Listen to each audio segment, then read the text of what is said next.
Check Complete Podcast, please hold. Check Complete Podcast, please hold. Check Complete Podcast, please hold. It's busy at the Check Complete Podcast, but we're ready for episode 2 of season 2 coming right at you. Check Complete Podcast, please hold.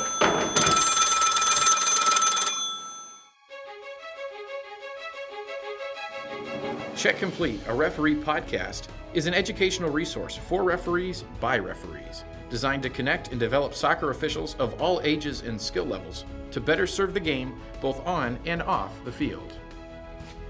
Welcome back to the Check Complete Podcast, Season 2, Episode Numero 2. That's number 2. Sorry, I forget how talented I am in bilingual. That's all the Spanish I know. Anyway, we're back with the Check Complete Podcast, Season 2, Episode 2. Got another great episode in store for you today, or whenever you're listening to this. We're just glad you're listening, or watching and listening if you're on YouTube. So this episode features a few wonderful people. We are going to continue our segment with JJ Bilinski. So JJ, with Dynamic Athlete Training, has been a great resource for us. We did a full-length interview with him, so if you haven't watched that, you need to go back and watch that. And then we're doing a series of segments with him. We already did one on nutrition, fitness myths. That's what it was, fitness myths. And today we have proper warm-up and cool down, okay? And then we'll do a conversation about nutrition in our next episode with him. So if you're not familiar with what JJ's doing, I mean, we can't really recommend what he's doing enough. Check him out, Dynamic Athlete Training. We'll tag him in our content. That way you can see at the bottom of the YouTube video or on social media. You can connect with him. If you're looking to kind of step up your game as a referee, he is the guy to do that. So he can really work with you on nutrition and on fitness. And everything around that. He's a great resource. He sets up an initial call with you and is just a very disarming guy to have a conversation. You do not need to, it's not one of those things like where you buy a gym membership and you need to go to like a different gym to get ready for that other gym because you feel like you're going to get judged or something. With JJ, it's just come as you are, and he's going to help just whatever that next step is. It's customized, it's ready for you, and he'll take care of you. So tell him Gordie sent you. I don't know. I think that's what they say in car commercials. Our main guest today, I'm super excited. I was able to sit down with Daniel Radford, who wears many different hats. He's recently in a new role with U.S. Youth Soccer as their senior manager of referees. Daniel as well has vast experience refereeing at many levels and currently officiates a lot of collegiate soccer, as well as an MLS/pro VAR or video match official. So he still does quite a bit of games in the booth.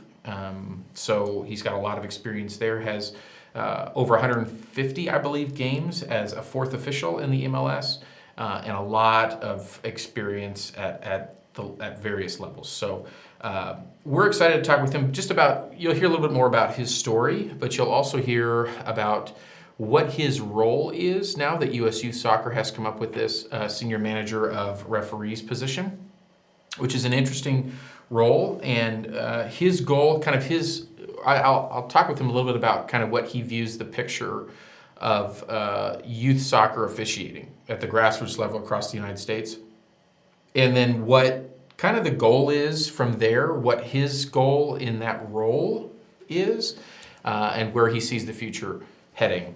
A really interesting conversation, one that we unfortunately had to cut a little bit short just for time, but we'll see a lot of this unfolding.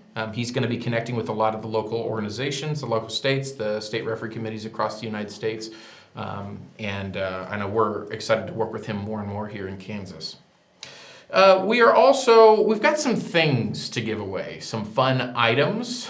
And so we are trying to figure out the best way to do that. And the best way to do that, in our estimation, is to kind of, I guess quiz you. Is that what we're going with, guys? I guess we're going to go with quizzing.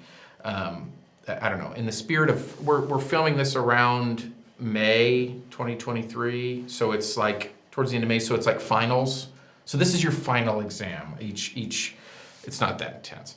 But we're going to put I will have 2 strategically placed questions, giveaway questions throughout this episode. There'll be 2 of them. And you will just simply engage with us on social media. We'll probably put up a post that will say something to prompt you to give a response to this. But we would love for you to just slide into the DMs or send us an email, info@checkcompletepodcast.com, and let us know the answers. Your participation in this automatically, let me pause, your correct participation in this. So we do not accept wrong answers.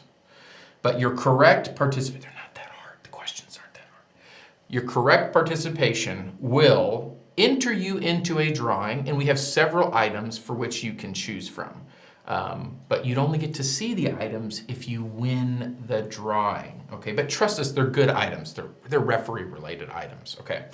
So just be prepared for 2 quiz questions throughout this. They'll be based on the content in the episode.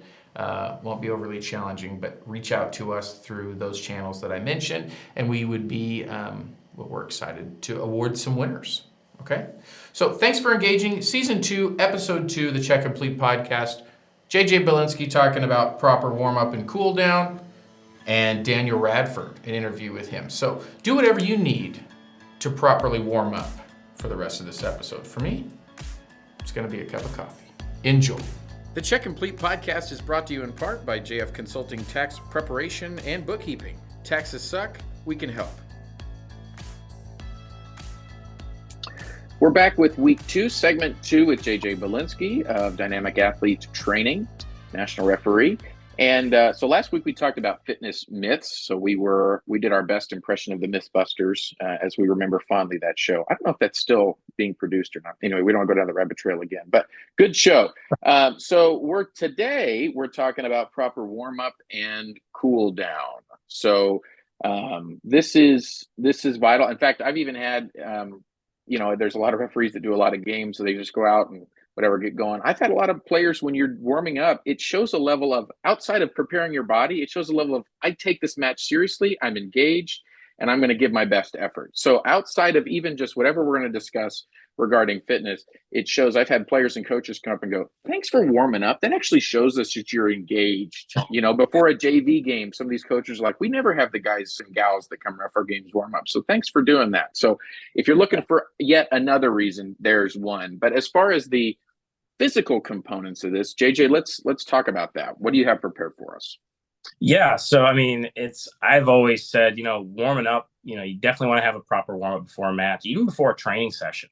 There's times, and this isn't in matches, but also if you're going out for a run, or even if you're going to the gym and you're doing weight training that day, it's always important to warm up, whatever that may be. There's a general warm up.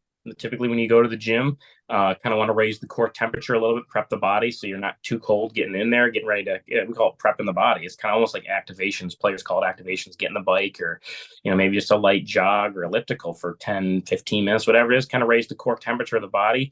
That's going to kind of lubricate the joints a little bit, get some blood flow to the areas you're going to be working. So it's very beneficial in that. And then you have a specific one. So if you're going there lifting for the day, and you're saying, hey, I'm going to go to the bench. You're going to do a little bit lighter and maybe warm up on the bench with just specific movements of that bench with a lighter weight before you start going a little heavier or whatever the program calls for that day. So it's always important to properly warm up, whether it's in the gym or getting prepared for, a run or a match.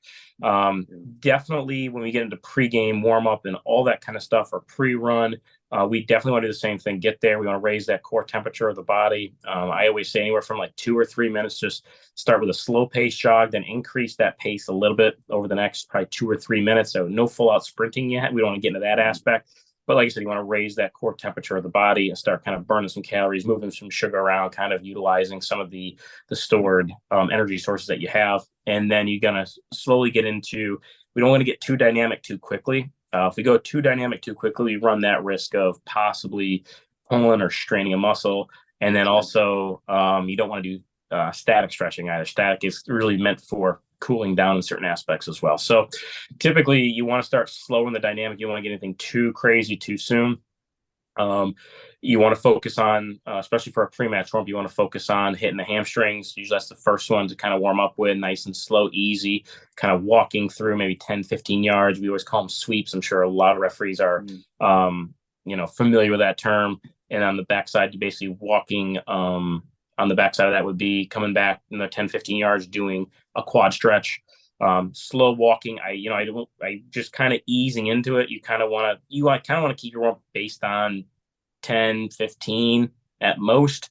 You're just trying to get a good sweat going, and then, some side to side movements, and then opening, close the gate, getting faster, more dynamic, faster repetition.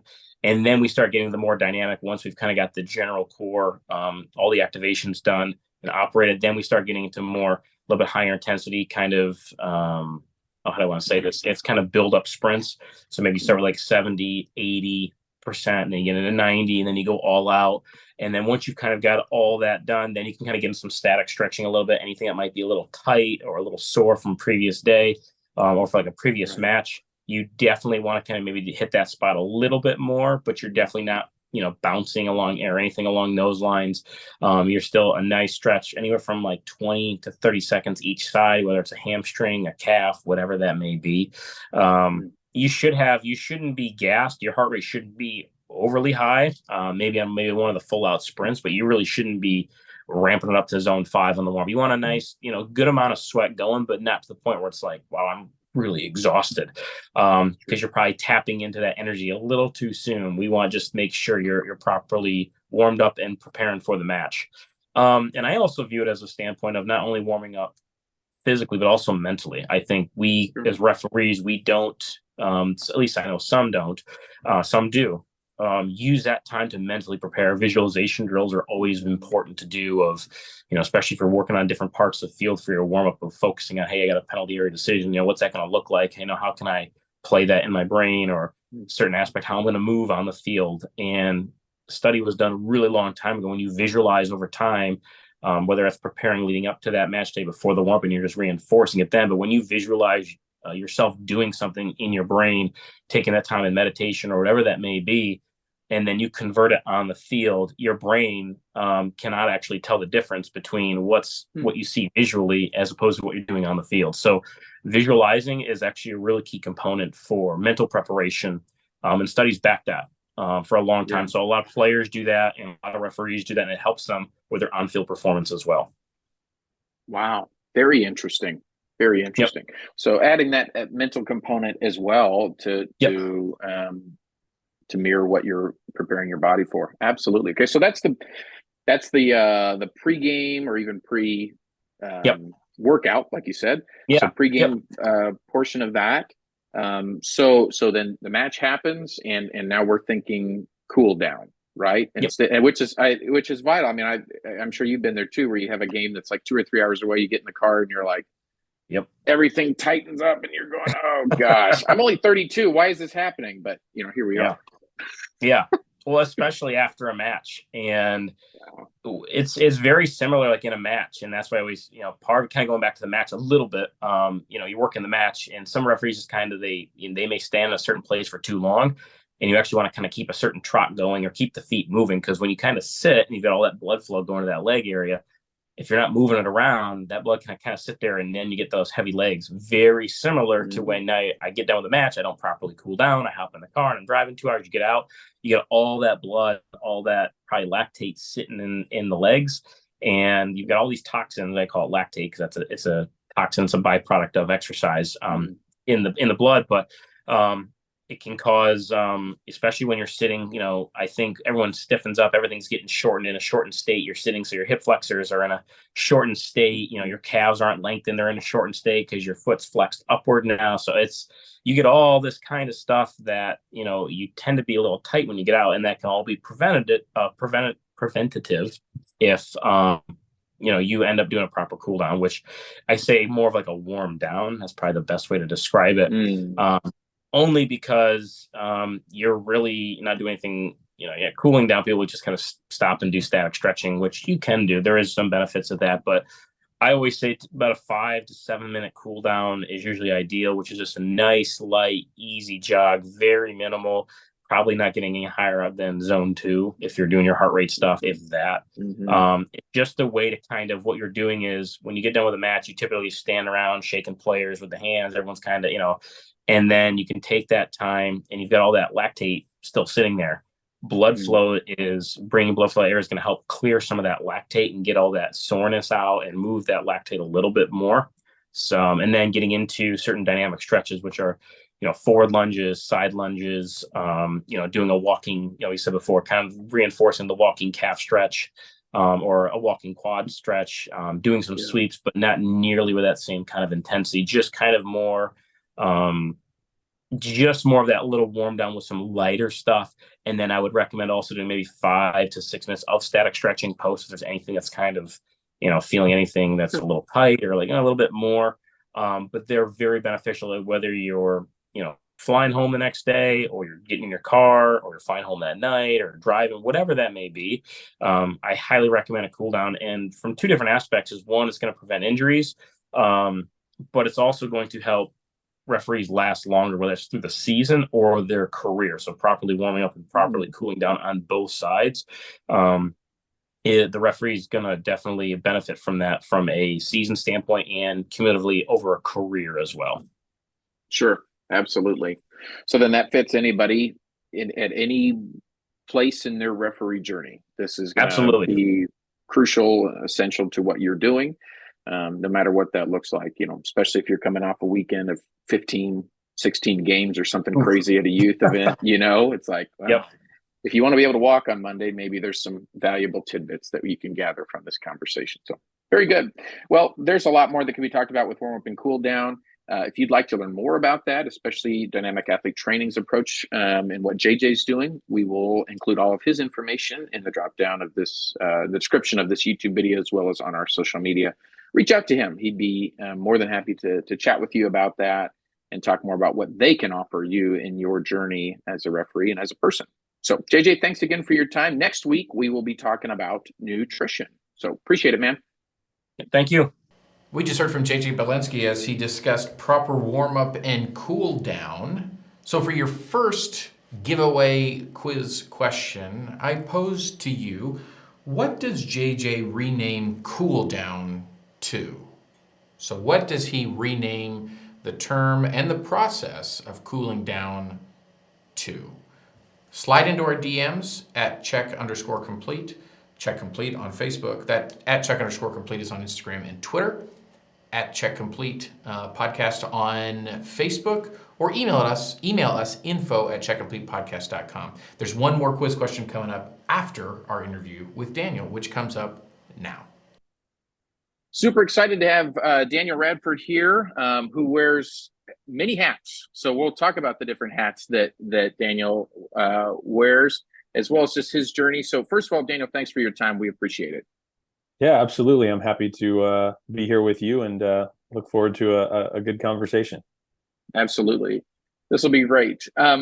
So before we get into some of your more current roles and things that you're doing now, let's rewind a little bit.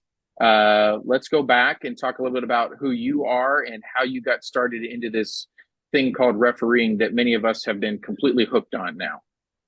Yep. I got hooked on it when I was pretty young. I was 9 years old, and my brother and I were still playing soccer. He was 6. We were doing stuff in AYSO, and one of the things in AYSO was parents had to, volunteer for different jobs around the region. And my mom ended up volunteering for the referee class to go become a referee, and she actually took me to the class. And so I got certified, and then I just got out there and tried it, and I enjoyed it. And there were some people, that were in charge of the refereeing stuff that encouraged me to, keep doing older games and things like that. And then I realized that, I could actually get paid some money if I did some club games. And so I tried the club stuff. And I think the thing that probably really sealed the deal was when I was in Cal South, the very first U.S. youth event that I ever attended was the very first regionals that happened in Hawaii. And so at some point, if you get on a plane and go referee soccer and the first place you go is Hawaii, I think that that pretty much said, hey, maybe I want to keep doing this. This would be fun. So that's how I started.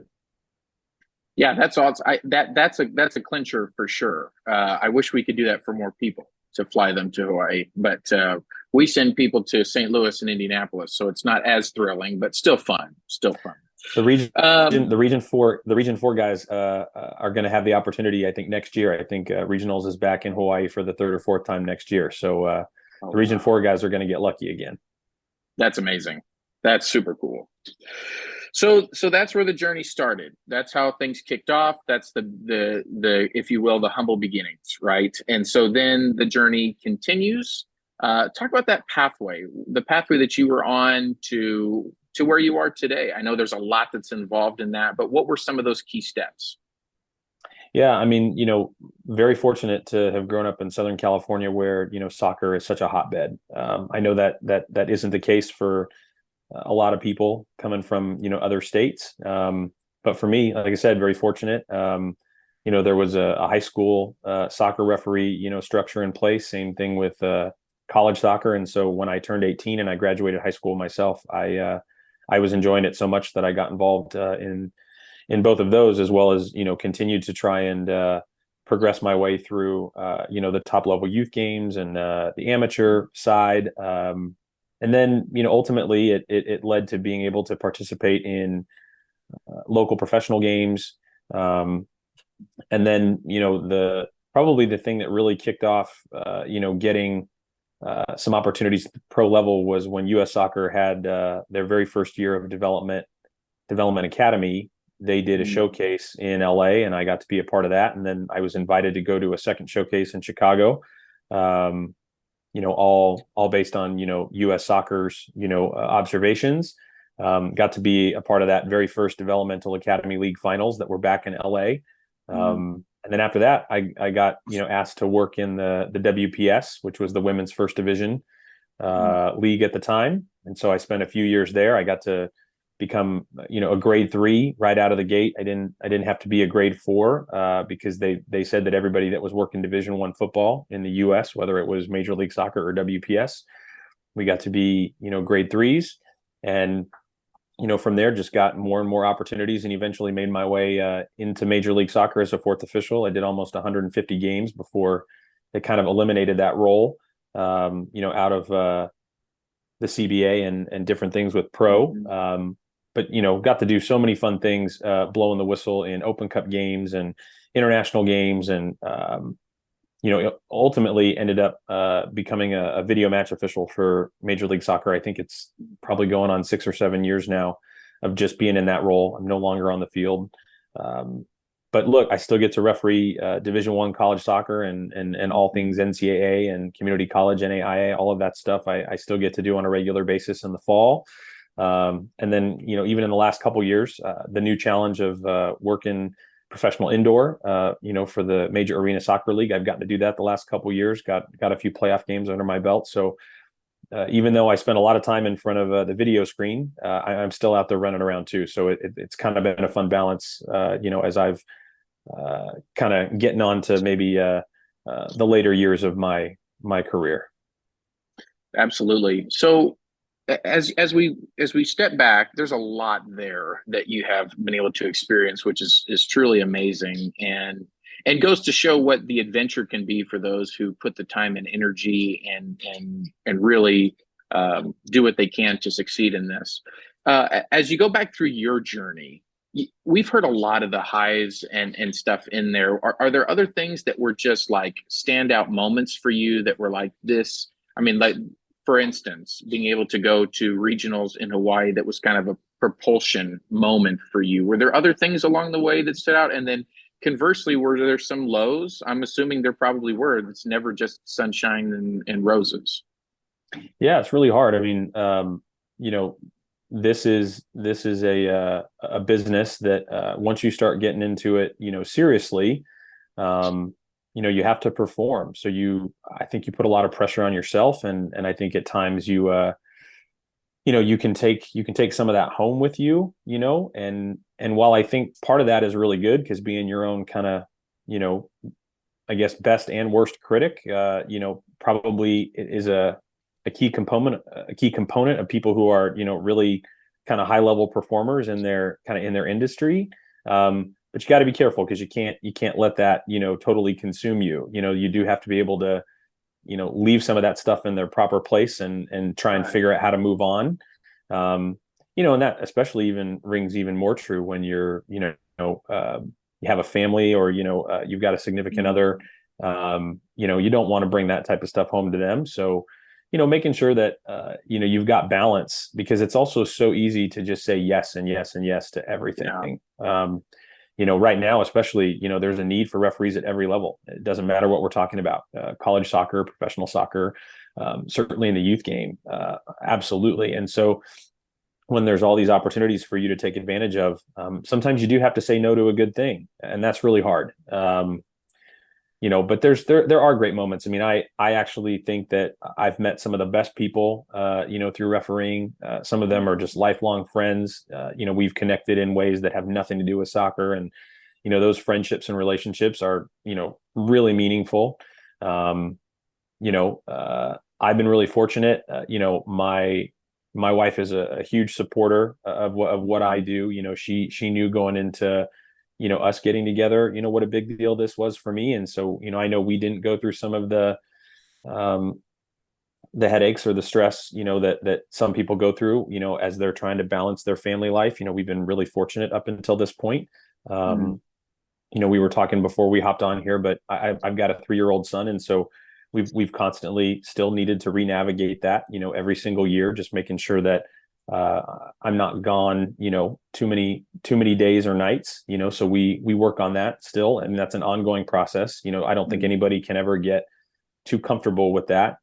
So that's important, to make sure that you're always involving your family and, keeping them in the loop. I can remember my first, game in Major League Soccer. I can remember, great fun times in the Open Cup and international games, like I said. But there's plenty of days. I mean, I think there was a weekend where the only assessments I truly ever failed on the field all happened in a cluster of like 3 games in about, 8, 9, 10 days. And that wasn't very good. So trying to bounce back from stuff like that. And certainly as you get to the highest level, I think, the margin for error is so thin. And so, any mistake that we make, we get better as the years go on of, how are we going to look at those mistakes? How are we going to address them? But then how are we going to move on? Because look, the next game is only a week away. So right. I think having a good inner circle of people, that you can trust and rely on, whether it's referee people or, your family, your friends. But, look, I think we were talking about this too. There's so many more resources now, in place that, referees can turn to for help and assistance. We've got a lot of people who are, focused on refereeing in management positions, whether it's in college soccer, pro soccer, so there's definitely a lot, that we can turn to, I think, now than there was before. And so just knowing who those people are and having, good dialogue with them, I think that makes all the difference. So. Well, we'll talk at length here about the different created positions for referees, yours being one of them. But I'm just curious about, you're in the MLS now. You're in this video match official role. What has that role been like? That's obviously a newer thing in the last 7 years, 6, 7 years. And so being on the field all these years, having a feel for the MLS as a 4th official for an insane amount of games, that's incredible. And then now transitioning to this in the role in the booth, we've had Greg Barkey on, we've talked to several others, and so we won't necessarily go down the rabbit hole of what do you think about VAR? Is it good or bad? I'm not sure if that's worth our discussion, but what has it been like for you to be behind the screen, and what that experience has been like? And does that impact, I guess I'll ask it this way. It's a 2-parter, or maybe it's a 3-parter at this point. Who knows? Does that impact the way you referee when you go out and referee, and vice versa? Does the way you referee in college soccer have impact in the way that you work as a VAR? I mean, gosh, that's a great question. There's so many things that we could explore with this. I think I first start with VAR when it first, was introduced into soccer. It was a project. It was an experiment. We really had to figure a lot of the stuff out that we know now. We were kind of almost the guinea pigs. There were 3 leagues in the world, I think, that got the approval to put this into place and give it a try. And Major League Soccer and the US, we were one of those first 3 groups. And so it was really neat to be a part of that from the beginning, and kind of learn along the way and figure out, a lot of what is now considered best practice. So being a part of that and building it from, the ground up, that was really neat. And, all the credit in the world goes to, guys like Greg Barkey and, the people behind the scenes that got us started. But it's also very humbling because there are certainly skills that translate, off the field, from on the field to, being in this off field role. But in many ways, it was also like being kind of a brand new grade 8 grassroots referee all over again, learning something that was really new. So again, very humbling, and really needed to, get a number of years under, everyone's belt before, we really felt like we were in a good place. I know one of the big key differences that we do is, we operate to, a threshold of clear and obvious. Yeah. I think at times, whether you're talking about FIFA or IFAB or CONCACAF, other competitions, their threshold might be a little bit different. But we have a very market specific, task in front of us when we're doing MLS games. And now we're also doing NWSL2. Right. They introduced it for the first time this year. I've done a couple of those games to start off the season. But look, I think the other thing is not just with VAR, but technology in general. College soccer changed tremendously when, the coverage of the game started being, high definition, TV broadcasts, level quality, not just some, handheld camera, in the top row of the bleachers. And so at some point, a lot of the things that, a lot of the factors that maybe impacted referee decision making prior to all of this technology, it's like, look, when you're out there refereeing the game, the video is there. It's not a scary thing. I think sometimes when people referee on TV for the first time, they can be a little nervous. I think in many ways you can find yourself at peace, because if you go out there and you see something and you call it, the camera, is likely going to be backing you up. It's not going to be proving you wrong. And so certainly we make mistakes, and yes, the camera is going to show that, but the majority of us that are, doing it at high levels, college soccer, professional soccer, we're there because we're getting it right, a lot more often than we are getting it wrong. And so the video is actually your best friend. But that also means that, in order to, progress as a group, whether it's the college soccer referees or the professional soccer referees, now we're getting better at operating to the same standard. A penalty kick in this game is going to be much more likely to be called across the board by all the referees, because, the considerations now are so visually clear, on video. So I think it's been really good. And I think hopefully the level of consistency that technology in general and all this additional video coverage. I mean, you can live stream almost every Division I college soccer game, men's and women's, across the country, all throughout the fall. The video clip libraries that exist now, for professional soccer and college soccer are just vast. And so there's just so much opportunity for learning, that didn't exist.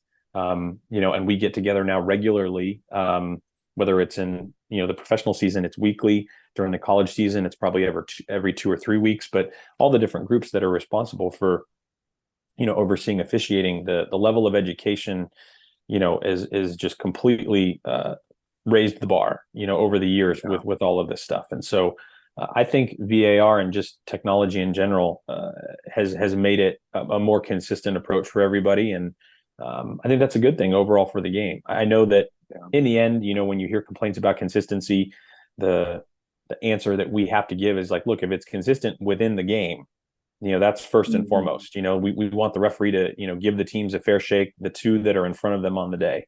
But I think now when you look at the larger challenge of how do we get, a group of referees to, referee a larger group of games, right, across an entire season or across an entire conference, how are we, achieving consistency on that scale? I think that's where, all of this is just continually working towards, achieving that. We'll never be perfect, but, I really feel like that's where VAR and technology and video has taken us. So, wow. there's a lot there that's really, really good. And I think the video access, I mean, even as we see it trickling down to, for instance, we're in the middle of our state cup series right now, and games recently. This past weekend, I'm able to go, hey, was it dog show or was it spa? Can you send us the video, coach? Of course, I'm not using those terms with him, but that they just kind of get a glazed over look. But should have been a yellow or red. That's the question, I guess. So then we can send a video from the little VO camera or the trace camera or something like that. And I'm able to pull that and send it to the officials and go, hey, we're not re-refereeing, but we're learning. And can we see where we were? Were we in the right place to make the right decision? Did we have our considerations? All that kind of stuff. So yeah, I mean, the quality of video, even at the youth level, is truly remarkable. So those are resources for our officials to get better. And on that line of thought, let's talk about your new role in the position that you're in, because a lot of that is creating and finding more resources to support referees and organizations that are supporting referees. So let's talk about that. What is this new position? Talk to us about it. Maybe how you found yourself in it. Did you just respond to an availability email, or no, I'm just kidding. But what's the role? How have you ended up where you're at? Yeah, so U.S. U.S. Youth Soccer. Last year in 2022, they kind of took a look at officiating in youth soccer, and they decided that creating a full-time position for somebody to look at things that aren't really directly related to competition. U.S. Youth has a long-standing history and tradition of competitions with the National Championship Series, with ODP, with President's Cup. We have a structure in place to handle all of those officiating needs at our physical competitions. But one of the things that they really wanted to do was figure out a way to get somebody in place that could support all of the states in all of their officiating goals, all of their officiating issues outside of competitions, and that's recruitment, that's retention, that's sideline behavior, that's education. It's got a whole it's got a whole variety of things. It's doing stuff like this. It's getting the word out. It's getting the right messaging out. It's trying to paint refereeing in the positive light that it is, even in some of the moments where we see the ugly behavior on the sideline from spectators or coaches, parents, whatever it may be. While we need to address that, we also need to show off all the great things that refereeing can do for people in their lives. I mean, there's so many things that I learned growing up as a young referee that translate into all kinds of different occupations and arenas. I was able to get all kinds of tools and build character, because of, the officiating programs that I went through when I was a teenager and when I was, a college student. It's by far one of the best jobs you could ever do, in kind of that age range. You got a ton of flexibility, but you can get outside, you can run around, you're making a difference in your community. There's so many positives that come from this. Despite, again, having to address some of the challenges at the same time. So the official role or title is a senior manager of referees. I think that sounds a little fancy sometimes, but it's been great. There's a ton of support, for what we're trying to do here out of, the national office. And we're looking to collaborate with anyone and everyone, towards making officiating, soccer, especially in the youth space, really, really rewarding. One of the things that I think is a really key stat, for everybody out there to know is that if we can keep officials for, at least 3 years, the data is very clear. We keep officials then on nearly some kind of permanent basis. But if we lose officials for some reason within the first 3 years, we basically never get them back. And so, that timeline of, kind of year 0 to year 3, that's really key. So, that's kind of what, I'm trying to focus on as much as I can. But certainly, at some point, we also have to look at year 4 and beyond, because if we don't have, a great picture that we're painting as far as, what could be someone's future, to continue to participate in officiating, we're going to fall short, there too. So Right. it's really been neat. There is no blueprint, for what I'm doing specifically. We've never had this role at US Youth. And so getting to kind of figure things out as I go is both a ton of freedom and great, because, I can kind of decide what needs to happen. But at the same time, again, we've got to figure out what we're doing here, because I think a lot of the things that have been going on for a number of years, COVID withstanding, I think we need to improve a little bit. We've got to find, better ways than we've been doing it to take this to the next level, to make sure that, we don't have these big officiating gaps, Right. that we're currently experiencing. So, Right. Well, yeah, absolutely. So I guess then the question, one thing that I posed to you kind of in advance, was just your general thoughts about where we're at. So are we trending in the right direction? I know we've addressed some of those things that are speed bumps or maybe even obstacles for us. But even with those things in mind, are we moving in the right direction as far as, let's just say, grassroots youth soccer officiating in the United States? Yeah, I mean, look, I think overall we certainly, I think, have stopped the bleeding, which is good. Yeah.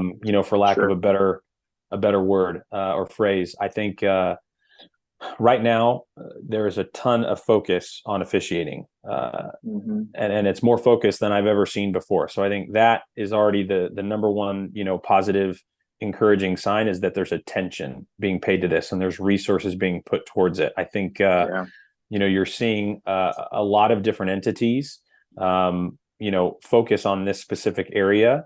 And so I think it's only a matter of time before, now we can say, hey, we're not just still coming out of COVID and getting numbers back to kind of where they were pre-pandemic, but, we do have a few states, that are even doing a little bit better than they were, a year or two prior to COVID. So that's really good. I think the cool part about refereeing is that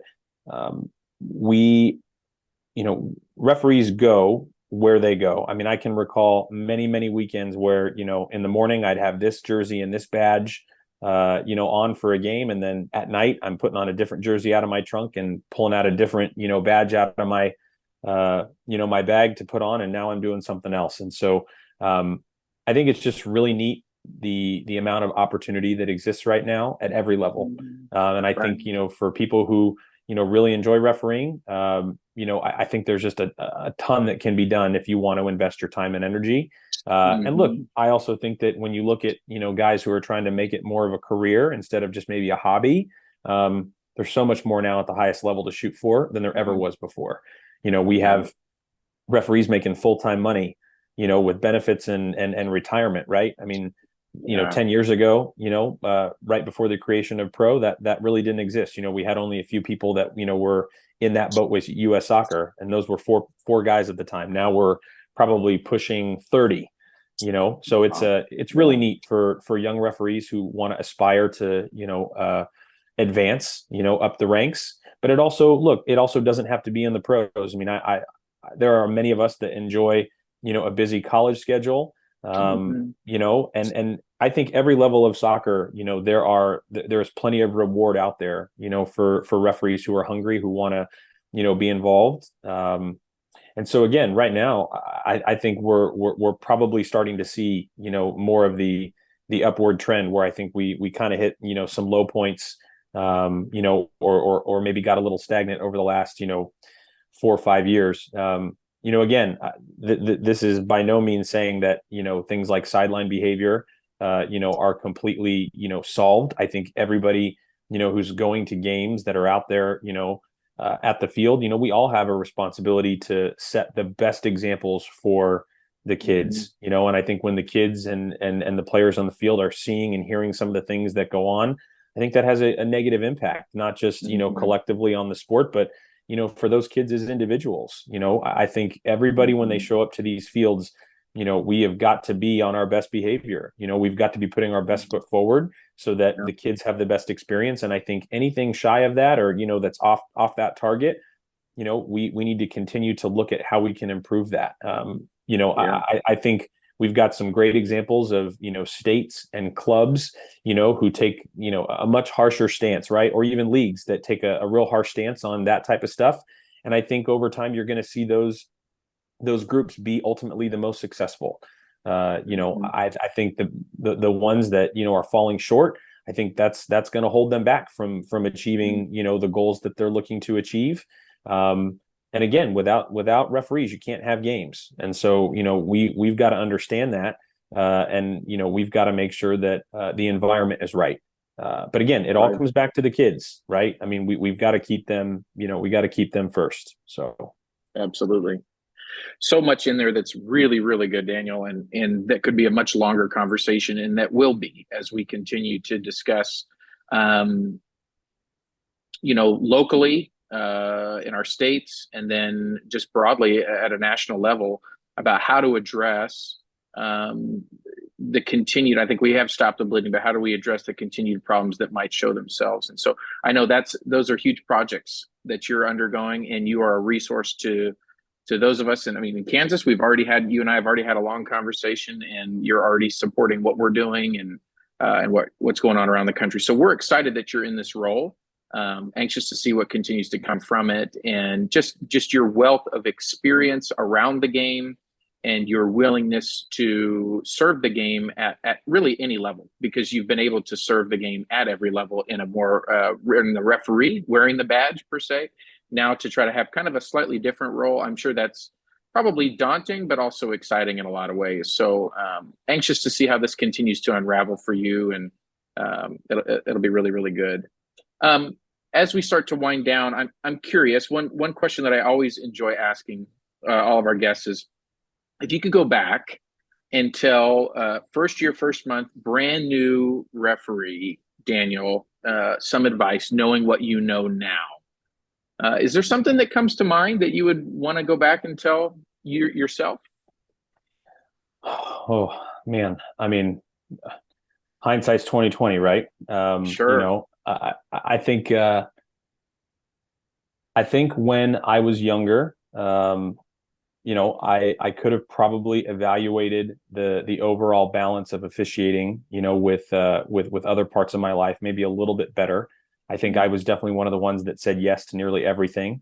And I think there was probably a little room to go back and kind of maybe still be a kid. And, I was involved at a really young age, and it's a double-edged sword, because, so much of what I was able to dedicate and commit myself to, all those many years ago, I think that absolutely was a big reason why maybe I was able to ultimately become really successful. But at the same time, you got to also still, have that balance. The other thing too is that for those who are starting out really, really young, for me personally, and I think it's super important to be honest about this. I kind of wish that I would have done a better job of, managing kind of my own personal finances. If I'm being totally honest, I think that, when you're young and you're living at home, or you're in college and you don't really have, a lot of bills, on your plate quite yet, right? You're not maybe this, full-fledged adult, right? Living completely on your own. I mean, I was refereeing games for many, many years before I ever had to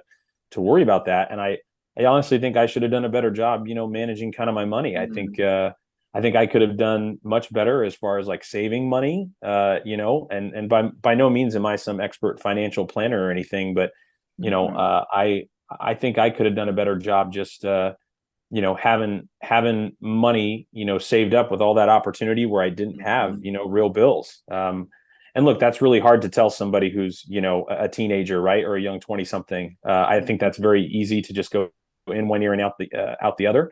But, I probably could have, like I said, I think I should have saved a little bit more money. So maybe that wasn't the answer people were expecting. It has nothing to do with the on-field part, I guess. But look, that's certainly, impacted my life. I mean, we're very blessed. We're very fortunate. We're not in any sort of bad spot, but,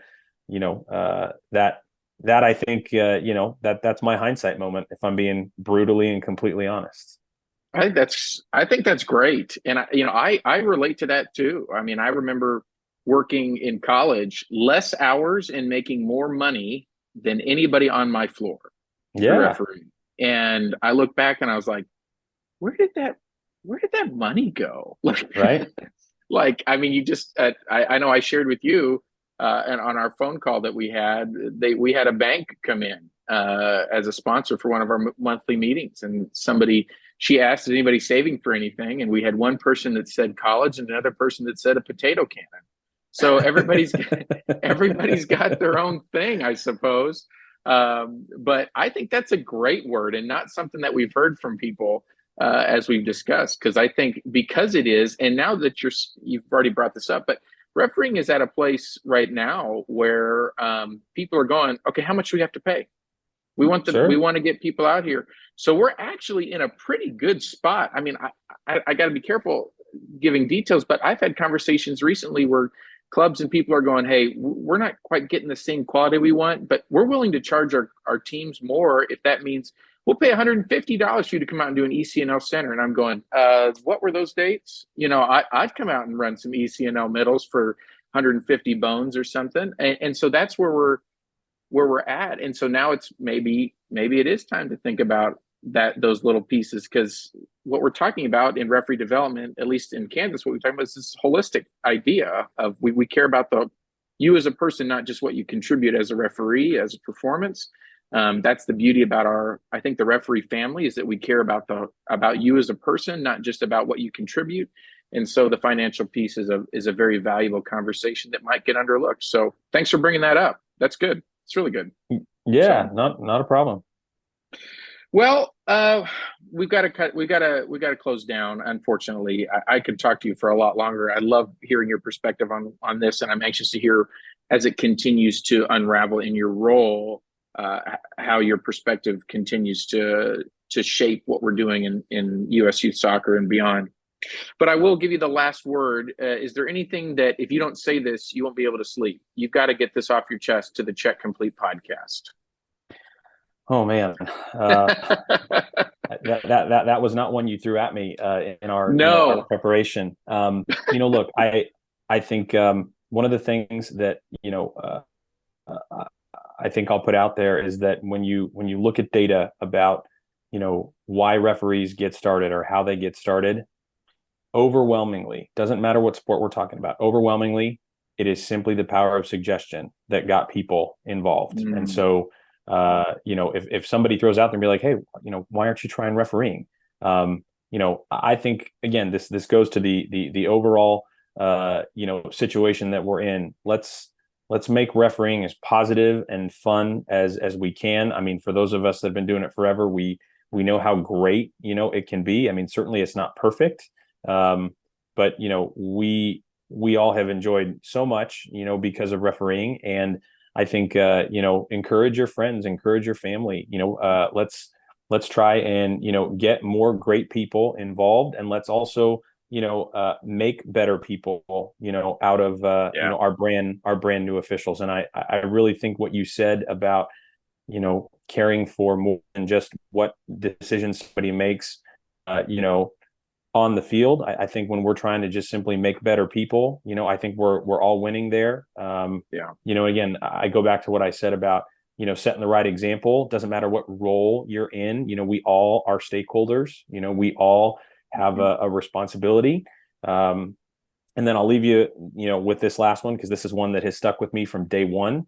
For all of you referees out there, who are listening, just remember, you will get in way more trouble for some of the silly decisions you might make off the field than you will for any sort of penalty kick that you might miss, or any sort of yellow card that should have been red. All that really, really small potatoes in the in the grand scheme. So like I said, let's all just go out there and let's be really big positive contributors to this great sport. And I hope to see everybody out there on a field one of these days soon. Absolutely. Daniel, thank you very much, sir. We appreciate your time. Hey, you bet. We'll talk to y'all later. The Check Complete podcast is brought to you in part by JF Consulting Tax Preparation and Bookkeeping. Taxes suck, we can help. We're winding down on Season 2, Episode 2. We're warming down, if you will, on Season 2, Episode 2. We have another quiz question for you right now as we exit this episode. So in response to the interview with Daniel Radford, tell us This is question number 2. Tell us what Daniel's official title is at U.S. Youth Soccer. Okay? Tell us that.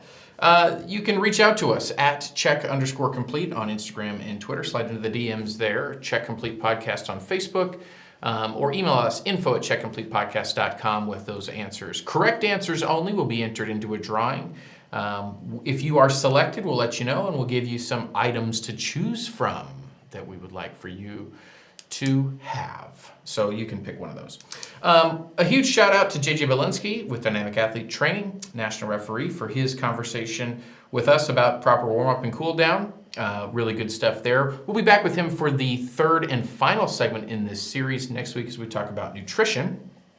And then another thank you to Daniel Radford for his time with us with U.S. Youth Soccer, as well as all the other hats that he wears. I really appreciate him taking time out of his busy schedule to have a conversation about his career, high points, low points, kind of the assessment of refereeing is, and more conversations around his current job title and what he's trying to accomplish with U.S. Youth Soccer. So great conversations today. Hopefully they were beneficial for you, and maybe get your state on board with what Daniel's doing with USU Soccer. Connect with the SRCs. That process that he's doing is extremely valuable. The data that he's trying to gather and motivate, to collect and then motivate some of the different opportunities for referee recruitment and retention and development are significant. And so we're excited that USU Soccer has carved out a place for him in this capacity. It will only benefit what we're trying to do at the grassroots level, which will then, of course, impact the development of officials all along the journey. So thank you, Daniel, for what you're doing, and U.S. Youth Soccer. Thank you for giving space and resources and time and energy to something so valuable. Season 2, Episode 2 is finished. We hope to see you back for Season 3. As always, if you have, Episode 3 of Season 2. Well, and Season 3 down the road too, but let's not get ahead of ourselves. Just Episode 3. If you have information or feedback or things you'd like to share with us, a funny joke perhaps, I don't know, we'll take anything. Reach out to us at check_complete on Instagram and Twitter, as I've already mentioned. Check Complete Podcast on the Book of Faces, as well as be sure to follow us, like and subscribe on YouTube. Reach out to us, info@checkcompletepodcast.com. We'd love to hear from you and know what's going on in your neck of the woods, whatever role you're in, just a soccer fan, a coach, a player, or especially those referees out there. Keep it up. We know that it can be a grind sometimes, but we hope that you continue to push and work hard and give back to the game that we all love. Until next time, happy whistling. We'll see you soon.